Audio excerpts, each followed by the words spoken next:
अस्सलाम वालेकुम and welcome to Inform Medical. तो कल के लेक्चर में हमने टाइफाइड ड्रग पढ़े थे, फिर टाइफाइड ड्रग में हमने एनाल्जेसिक पढ़ा था, एनाल्जेसिक में फिर हमने ओपियोइड ड्रग्स और फिर नॉन ओपियोइड के हमने एक पार्ट पढ़ा था, उसके जो दो पार्ट्स है वो रह चुके थे, तो वो आज हम पढ़ने वाले हैं। तो मैं स्टार्ट से बताता चलूं कि जिन्होंने पिछले लेक्चर नहीं देखा है वो देख ले, बिकॉज ये लेक्चर उसका सेकंड पार्ट है। ओपियोइड ड्रग जिनके हमने कल पढ़ा था, मैं उसको फिर से थोड़ा सा शॉर्टली रिपीट करता हूँ, बिकॉज वही बात आज मैं फिर से पढ़ने वाला हूँ शॉर्टली। तो ओपियोइड ड्रग हमारे पास वो ड्रग्स है जो कि हम अफीम से हासिल करते हैं। हमारे साथ एक प्लांट होता है पॉपी प्लांट, जिससे हम अफीम हासिल करते हैं, फिर अफीम से जो ड्रग बनते हैं that are called opioid drug. Opioid drug की मैंने एग्जांपल भी दी, मॉर्फिन की मैंने एग्जांपल दी जो, और फिर मॉर्फिन का मैंने यूज भी बताया कि ये किस तरह हम यूज करते हैं और बॉडी पे ये किस तरह से काम करता है।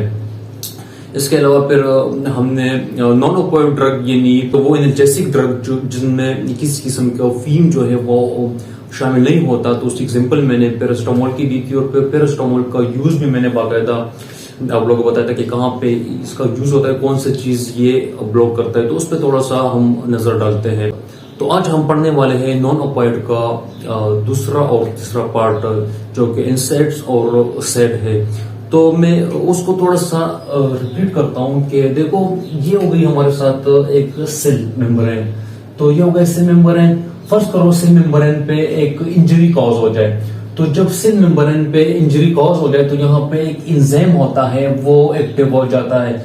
इस इंजाइम का नाम है, मैं पहले भी लेक्चर में बता चुका, मैं शॉर्टली फिर से बताते जा रहा हूँ कि उस एंजाइम का नाम है फॉस्फोलिपेज A2।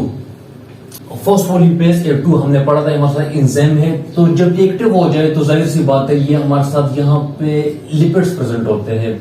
तो ये लिपिड जो है ये फॉस्फोलिपेज A2 लिपिड पे एक्शन करता है, और उससे एक चीज बनती है जिस कॉल्ड एरोडोनिक एसिड, और फिर ये एरोडोनिक एसिड हमारे साथ एक एंजाइम बनाता है विच इज कॉल्ड कॉक्स। अब यही कॉक्स हमारे साथ एरोडोनाइड एसिड के साथ मिलकर काम करता है, और फिर यही कॉक्स और एरोडोनाइड आपस में मिलकर प्रोस्टोग्लैंडिन बनाता है। तो यह हमारे साथ प्रोस्टोग्लैंडिन में कन्वर्ट हो जाता है, और फिर यही प्रोस्टोग्लैंडिन हमारे साथ कन्वर्ट हो जाता है किस चीज में, PGG2 में, और यही PGG2 हमारे साथ कन्वर्ट हो जाता है PGE2 में। जब ये PGE2 में कन्वर्ट हो जाए तो यह हमारे साथ फीवर और पेन कॉज कर लेता है। तो जिस तरह मैंने पहले बताया था कि मॉर्फिन का एक्शन कहां पे होता है, पैरास्टामोल का एक्शन कहां पे होता है, आज हम पढ़ेंगे कि सेड और इंसेक्ट का एक्शन कहां पे होता है, वो हम थोड़ी देर बाद में पढ़ेंगे। तो मैंने कल लेक्चर में बताया था कि मॉर्फिन किस तरह पेन खत्म करता है। मॉर्फिन जो है वो कैल्शियम के चैनल को ब्लॉक करता है। इसी तरह फिर पैरास्टामोल किस तरह से पेन खत्म करता है। पैरास्टामोल ये PGG2 को PGE2 में कन्वर्ट होने नहीं देता, ये इसको ब्लॉक करता है। जब ये इसको ब्लॉक करता है तो हमारे साथ फीवर और पेन जो है वो कॉज नहीं होगा। आज हम पढ़ने वाले हैं इंसेक्ट्स। नॉन ओपियोइड का जो एनाल्जेसिक है उसका एक पार्ट है which is called insect.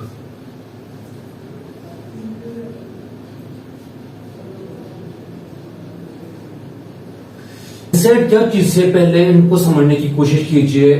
Insect का मतलब है non steroid anti inflammatory drugs. मैं यहां पे लिख भी लेता हूं, नॉन स्टीरॉयड्स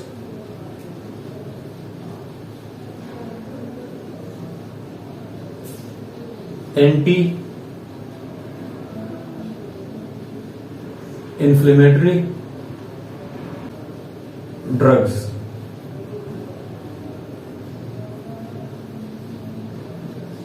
याद रखिएगा ये इंसेक्ट हमारे साथ एनाल्जेसिक में आता है, और एनाल्जेसिक में हमारे साथ ये नॉन ओपियोइड ड्रग्स में आता है। तो non steroid anti inflammatory drugs ये हो गई इसकी फुल फॉर्म। तो इनमें कौन कौन से ड्रग्स शामिल होते हैं, आप लोगों ने ब्रूफिन का नाम सुना होगा। ये ब्रूफिन,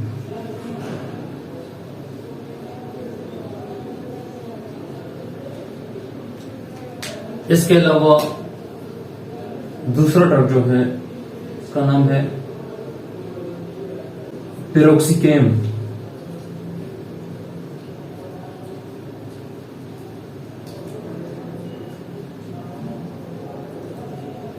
एक और ड्रग है डिक्लोफेनिक।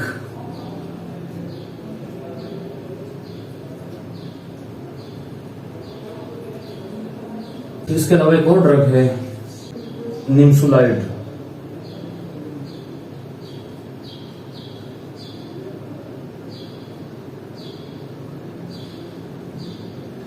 तो ये सारे हो गए हमारे साथ इंसेट्स की एग्जांपल। अब हम बात करते हैं कि इंसेट्स किस तरह से काम करता है। देखो जिस तरह हमने पढ़ा था कि मॉर्फिन जो है वो कैल्शियम की चैनल को ब्लॉक करता है, और उसी तरह फिर नॉन स्टेरॉइड में हमारे साथ जो पैरासिटामोल का ड्रग है वो हमारे साथ यहाँ पे ये PGG2 को PGE में कन्वर्ट होने नहीं देता। तो अब बात करते हैं कि इंसेट्स हमारे साथ किस तरह से काम करता है। देखो इंसेट जो होता है ये हमारे साथ यहाँ पे काम करता है, कॉक्स पे हमारे साथ ये काम करता है। ये एरिग्नोलिक एसिड को हमारे साथ ये कॉक्स में कन्वर्ट होने नहीं देता। तो जब ये इसको यहाँ पे ब्लॉक कर दे तो जाहिर सी बात है ये पूरा प्रोसेस उसके बाद नहीं होगा, यानी टेम्परेचर या पेन जो है यहाँ पे भी खत्म हो जाएगा। इंसेट ड्रग जो है ये हमारे साथ कॉक्स को ब्लॉक करता है। तो ये हो गया हमारे साथ इंसेट्स की ड्रग्स, उसकी एग्जांपल्स। अब हम बात करते हैं इंसेट की जो आखिरी टाइप है विच इज कॉल्ड सेड। इसको जो से मिटाता हूँ। अच्छा, जो एनर्जेटिक में हमारे साथ आता है which is called said.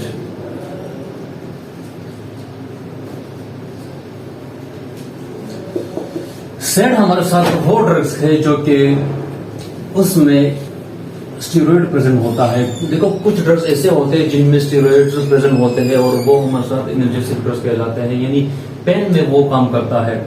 Steroid anti inflammatory drug ये हमारे साथ दो टाइप के होते हैं। सेड हमारे साथ दो टाइप के होते हैं, जिसका जो सबसे पहला पार्ट है वो है नेचुरल और दूसरा टाइप इसका है सिंथेटिक।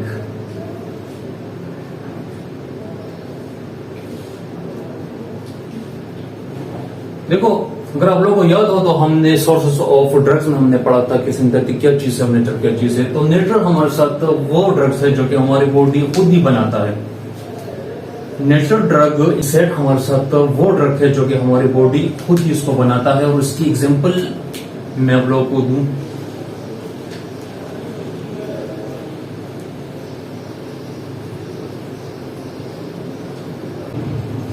ग्लूकोकॉर्टिकॉइड,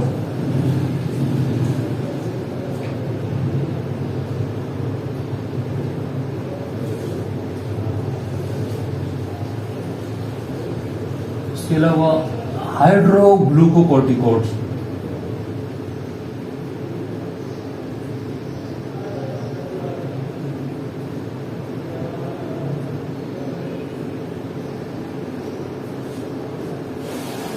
तो ये दोनों ड्रग जो है हमारे साथ ये हमारी बॉडी खुद ही बना देता है, it is called natural drug.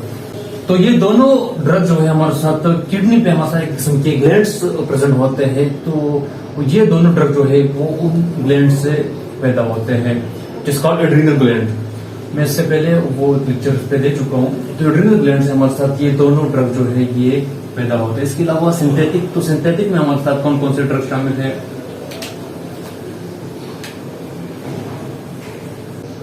डिक्सोमेथासोन,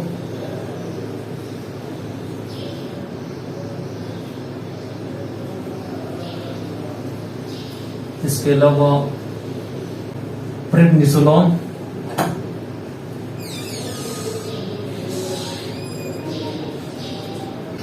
और बीटामिथासोन।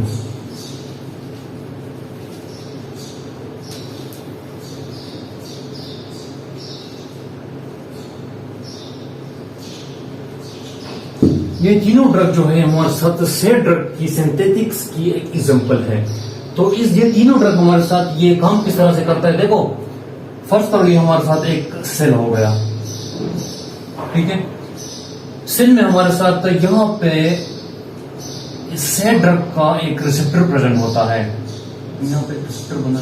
तो ये सेड ड्रग का एक रिसेप्टर है।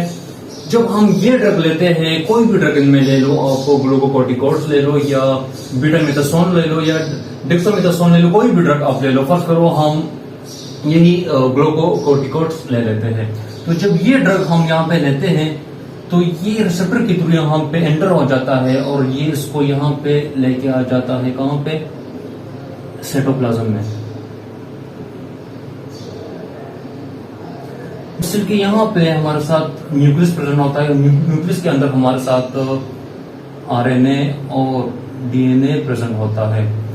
तो होता यह है कि साइटोप्लाज्म से ये ड्रग आता है यहाँ पे आरएनए पे, और आरएनए के साथ ये एक प्रोसेस करता है विच इज कॉल्ड ट्रांसक्रिप्शन।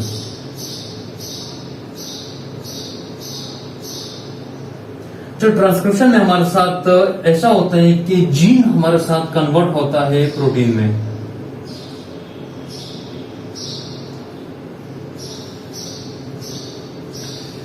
तो ये सेट वाला ड्रग यहाँ पे आकर जब ये आरएनए तक पहुंच जाता है तो होता ये है कि ये ट्रांजिशन को स्टॉप कर देता है।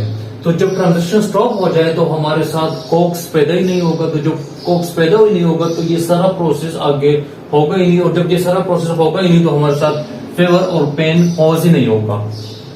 तो सेट जो है हमारे साथ कोक्स सिंथेसिस को ब्लॉक करता है, यानी कोक्स को पैदा ही नहीं होने देता, और इंसेट जो है हमारे साथ कोक्स का जो उसके बाद प्रोसेस है उसको करने नहीं देता।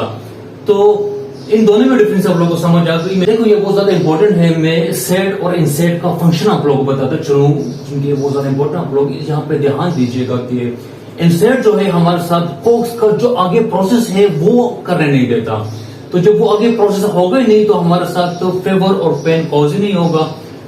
सेट जो है हमारे साथ कोक्स को बिल्कुल पैदा ही नहीं होने देता। तो जब कोक्स पैदा ही नहीं होगा तो ये सारा प्रोसेस नहीं होगा। तो जब ये सारा प्रोसेस नहीं होगा तो फीवर और पेन हमारे साथ कॉज नहीं होगा या खत्म हो जाएगा। तो ये था आज का हमारा लेक्चर। मैं उम्मीद करता हूँ आप लोगों को ये समझ आ गया होगा। तो इंशाल्लाह फिर मिलते हैं नेक्स्ट लेक्चर में, तब तक के लिए अल्लाह हाफिज।